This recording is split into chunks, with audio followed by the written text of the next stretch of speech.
नमस्कार दोस्तों, मैं अमर कुमार आज फिर जीपीएससी पेपर 2 से संबंधित कुछ प्रश्न लेके आए हैं। जो सिलेबस के अलग अलग सेक्शंस जो बने हुए हैं उसमें से एक दो प्रश्न करके लगभग 20 प्रश्नों के आसपास आपके साथ हैं।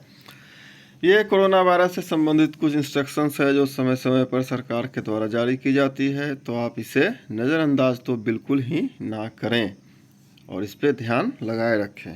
पहला प्रश्न है, झारखंड में वन प्रबंधन का पहला प्रयास कब किया गया था? ऑप्शंस है ए 1882-85, बी 1888, सी 1909 या डी 1932-35। वन प्रबंधन फॉरेस्ट मैनेजमेंट का पहला प्रयास कब किया गया था? और इसका सही आंसर होगा ए 1882-85। अगला प्रश्न है, झारखंड में पहली बार ढले लोहे का उत्पादन 1911 में हुआ था। निम्न में से कौन सी जनजाति लोहे के उत्पादन से संबंधित है? ऑप्शंस हैं ए असुर, बी कोरबा, सी ए एवं बी दोनों, डी बेरिया। तो दोस्तों, इसका आंसर जानने से पहले एक रिक्वेस्ट है, अगर आप पहली बार चैनल देख रहे हैं तो काइंडली सब्सक्राइब करें चैनल को, वीडियो को लाइक करें और आप सब्सक्राइब किए हुए हैं तो इसे शेयर ज़रूर करें ताकि अन्य लोगों तक पहुंचे और सारे लोगों को जानकारी प्राप्त हो सके। और इसका सही आंसर होगा ए असुर। अगला प्रश्न है, झारखंड क्षेत्र में कोयला उत्खनन 1855 के बाद झरिया से आरंभ होता है। धनबाद में इस इंडियन स्कूल ऑफ माइंस की स्थापना किस वर्ष हुई थी, जिसे आईएसएम वर्तमान में आप जानते हैं? और इसके ऑप्शंस हैं ए 1916, बी 1922, सी 1926 या डी 1932। धनबाद में इंडियन स्कूल ऑफ माइंस की स्थापना किस वर्ष हुई थी? और 1926 इसका सही आंसर है। आते हैं अगले प्रश्न की ओर।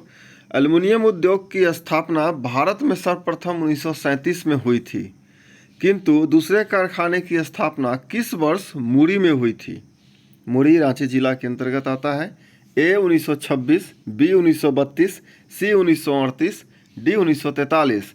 प्रश्न में दो बातें हैं कि एल्युमिनियम उद्योग की स्थापना भारत में सर्वप्रथम 1937 में हुई थी, किंतु दूसरे कारखाने की स्थापना किस वर्ष मुरी में हुई थी। अगर आपके पास समय हो या जानकारी हो तो आप कमेंट बॉक्स में ये बता सकते हैं कि पहला कारखाना किस वर्ष और कहाँ लगा था। फिलहाल इसका आंसर बी 1932। अगला प्रश्न है, Indian lake research institute Namkum की स्थापना 1925 में हुई। झारखंड क्षेत्र में लाह उत्पादन के संदर्भ में किस वर्ष से प्रारंभ हुआ? ठीक है, लाह उत्पादन के संदर्भ में किस वर्ष से प्रारंभ हुआ झारखंड में? ऑप्शंस हैं ए 1935-36, बी 1925, सी 1905 या D 1877। Indian lac research institute की स्थापना नामकुम में 1925 में हुई थी, लेकिन झारखंड में लाह उत्पादन का रिकॉर्ड 1877 से ही पाया जाता है। डी सही आंसर। अगला प्रश्न है, पूरे देश में छावनी बोर्ड भारत सरकार के रक्षा मंत्रालय के नियंत्रण में होता है। झारखंड क्षेत्र के छावनी बोर्ड का अध्यक्ष कौन होगा? ऑप्शंस हैं उपायुक्त, बी आयुक्त, सी राज्य का गृह सचिव या डी छावनी का कमांडिंग अधिकारी। आपको पता होगा, इसका आंसर डी है। अगला प्रश्न है, जब मुखिया अपने पद पर ना हो तो उप मुखिया अधिकतम 6 माह तक मुखिया के पद पर कार्य करेगा। इस संदर्भ में झारखंड में अनुसूचित क्षेत्र एवं पेशा कानून के अंतर्गत कितने समय के लिए कार्य करेगा? क्लियर है, यानी कि जब मुखिया नहीं होता है तो मुखिया 6 माह के लिए उसके पद पे बना रहेगा। लेकिन झारखंड में चूँकि अनुसूचित क्षेत्र यानी शेड्यूल्ड एरिया है और पेशा कानून यहाँ पे लागू है, तो कितने समय के लिए है? ऑप्शन है 6 महीने, 1 साल, सी मुखिया के आने तक या डी नए चुनाव तक। और इसका सही आंसर है ए 6 महीने तक ही मुखिया यहाँ पर भी रहेगा। आते हैं अगले प्रश्न की ओर। मुंडा शासन में गांव की पूरी कृषि भूमि का वितरण महतो करता था। भूमि वितरण की प्रक्रिया को किस नाम से जाना जाता था? ए माघ, बी पोबोती, सी फुलूस या डी गोती। और इसका सही आंसर है डी गोती। आते हैं अगले प्रश्न की ओर। अगला प्रश्न है, बुमकुशी खेत, बाइबुल खेत और भेंट खेता किस प्रकार की जमीन थी?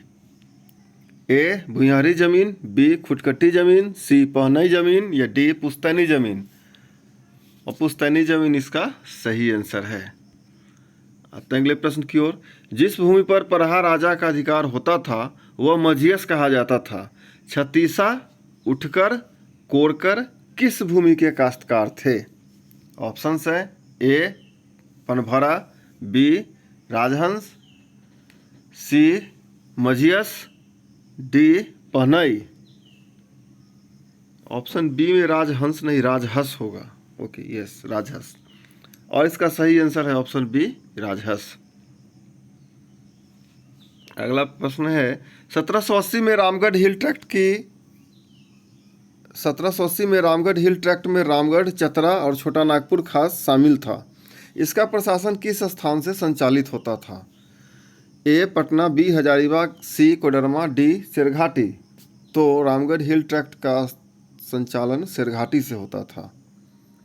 आते हैं अगले प्रश्न की ओर।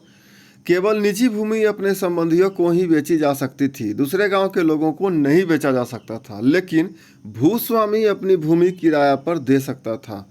यह व्यवस्था किस काल में प्रचलित था? ए राजपूत काल, बी मौर्य काल, सी गुप्त काल या डी उत्तर मौर्य काल। और इसका सही आंसर है बी मौर्य काल। अगला प्रश्न है अर्थात किसी भूखंड का प्रयोग करने का कानूनी अधिकार जो किसी निश्चित समय के लिए हो, सीएनटी एक्ट में किस नाम से जाना जाता है? और ऑप्शंस हैं ए भूधृति, बी काश्तकार, सी भूस्वामी, डी भूधृति अस्थाई भूधृति। और इसका आंसर पहले ही आ गया है बाय मिस्टेक, तो इसका सही आंसर होगा भूधृति। आते हैं अगले प्रश्न की ओर। सीएनटी एक्ट की धारा 86 के अंतर्गत लगान निर्धारण के दौरान उठने वाले विवादों का विनिश्चय कौन अधिकारी करेगा? इसका आंसर पता होना चाहिए आपको। आयुक्त, राजस्व अधिकारी, सी उपायुक्त, डी अधिकरण। बी राजस्व अधिकारी सही आंसर है। किस ग्रंथ में छोटा नागपुर सहित बंगाल क्षेत्र को राग अथवा लाग कहा गया है? ए बौद्ध, बी मनुस्मृति, सी ब्राह्मण या डी जैन। जैन इसका सही आंसर है। अगला प्रश्न है झारखंड क्षेत्र के लिए निम्न में से किस प्रकार के वन को स्वतंत्र वन कहते हैं? ए आरक्षित वन, बी सुरक्षित वन, सी अवर्गीकृत वन या डी कोई नहीं। यानी कि किस वन को स्वतंत्र वन कहते हैं? तो अवर्गीकृत वन जो होता है उसे स्वतंत्र वन कहते हैं। अगला प्रश्न है झारखंड क्षेत्र के लिए किस प्रकार के वन को पूर्णतः सरकारी वन संपत्ति माना गया है? ए सुरक्षित वन, बी वर्गीकृत सुरक्षित, सी अवर्गीकृत वन या डी सामुदायिक वन। और इसका सही आंसर है ए। आते हैं अगले प्रश्न की ओर। झारखंड के किस जिले में सबसे कम मृदा अपक्षरण होता है? किस जिले में सबसे कम मृदा अपक्षरण होता है? और ऑप्शंस हैं ए सरायकेला खरसावां, बी पश्चिमी सिंहभूम, सी ए एवं बी दोनों या डी रांची। और इसका सही आंसर है ए और बी दोनों। आते हैं अगले प्रश्न की ओर। झारखंड प्राचीनतम गोंडवाना भूखंड के किस छोर पर स्थित है? ए उत्तर पश्चिम, बी दक्षिण पूर्वी, सी दक्षिण पश्चिम या डी उत्तर पूर्वी। गोंडवाना प्राचीनतम झारखंड के किस भूखंड पर स्थित है? तो ये उत्तर पूर्वी क्षेत्र पर अवस्थित है। दोस्तों ये आखिरी प्रश्न है दलमा धनजोड़ी पर्वत का निर्माण किस काल में हुआ था? आर्कियन काल, बी गोंडवाना काल, सी क्रीटेटस या डी होलोबिन। होलोबिन नहीं होलोसिन होगा। तो दोस्तों ये आखिरी प्रश्न है। अगर आप वीडियो पहली बार देख रहे हैं तो काइंडली इसे चैनल को सब्सक्राइब करें, वीडियो को लाइक करें और इससे अपने दोस्तों तक, अपने ग्रुप में इसे शेयर करें ताकि उन लोगों तक भी इसका फ़ायदा पहुंच सके। और इसका सही आंसर है ए आर्कियन काल। तो दोस्तों आज के लिए इतना ही है, फिर किसी नए वीडियो में मिलेंगे। तब तक के लिए थैंक यू। सुरक्षा रखिए, सुरक्षित रहिए। धन्यवाद।